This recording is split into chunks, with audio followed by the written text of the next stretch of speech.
Hey family, welcome back to my channel.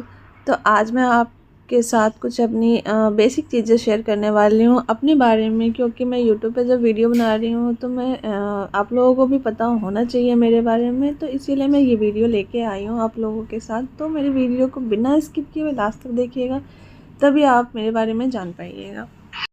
तो चलिए शुरू से शुरू करते हैं। तो सबसे पहले मैं बताती हूँ कि मेरी क्वालिफ़िकेशन क्या है। मेरी क्वालिफ़िकेशन, मैं एमबीए कर रखी हूँ और मैं इसके साथ साथ सीटेट भी की हूँ और बीएड भी की हूँ। अब आप लोगों के मन में कन्फ्यूज़न होगा कि एमबीए करने के बाद सीटेट और बीएड क्यों।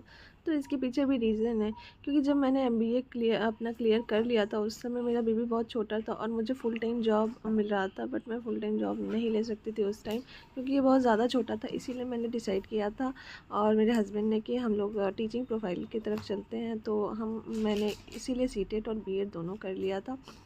और सीटेट बीएड करने के बाद मैं as an assistant professor join की थी सबसे पहले कॉलेज में, क्योंकि उस टाइम मेरा बच्चा जो है वो प्ले स्कूल के लायक हो गया था। तो मैं इसको प्ले स्कूल में ले जाती थी, वहीं पे एमबीए इंस्टीट्यूट था तो मैं वहीं पे ज्वाइन कर ली थी।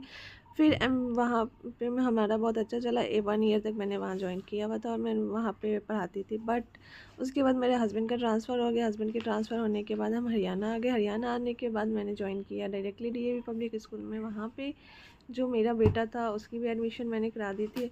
बट हरियाणा की ठंड पता नहीं हम लोगों को सूट नहीं हुई और हम तीनों बैक टू बैक बीमार पड़ते थे। कभी मेरे हस्बैंड बीमार पड़ते थे, कभी मैं बीमार पड़ती थी और कभी मेरा बच्चा बीमार पड़ता था।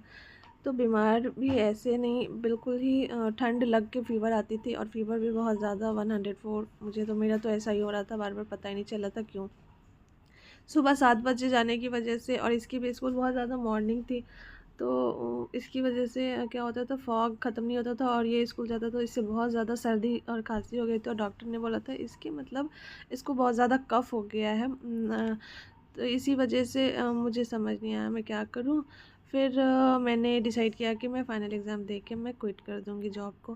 फिर मैंने वैसे किया, मैंने क्विट कर दिया जॉब और उसके बाद मैं आ गई मुंबई। मुंबई में आने के बाद मैं यहाँ पे DSSS की तैयारी कर रही हूँ, क्योंकि ये अभी बहुत ज़्यादा छोटा है और दोनों चीज़ों को साथ में लेके मुझे बहुत ज़्यादा गिल्ट फील होता था कि मैं उधर भी अपनी रिस्पॉन्सिबिलिटी अच्छी नहीं निभा पा रही हूँ, उधर भी नहीं निभा पा रही हूँ। तो मैं अभी फ़िलहाल के लिए, जब तक ये अभी 5 से 6 10 साल तक का नहीं हो जाता, मैं अभी जॉइन नहीं करूँगी। इसके लिए DSSS में अगर हो जाता है तो अच्छा है, अदरवाइज़ मैं इसके बड़े होने के बाद ही जॉइन करूँगी। और बस यही है मेरी छोटी सी स्टोरी। तो यहाँ तो मैं ये सारी बातें इसीलिए आप लोगों के साथ शेयर की हूँ ताकि हम कनेक्ट हो पाएँ एक दूसरे से, क्योंकि मेरी जो भी बेसिक चीज़ें हैं वो आप लोगों को पता होनी चाहिए। तो बस यही है। और अगर वीडियोस मेरी अच्छी लगती है तो सब्सक्राइबर बढ़ा दो आप लोग। और तब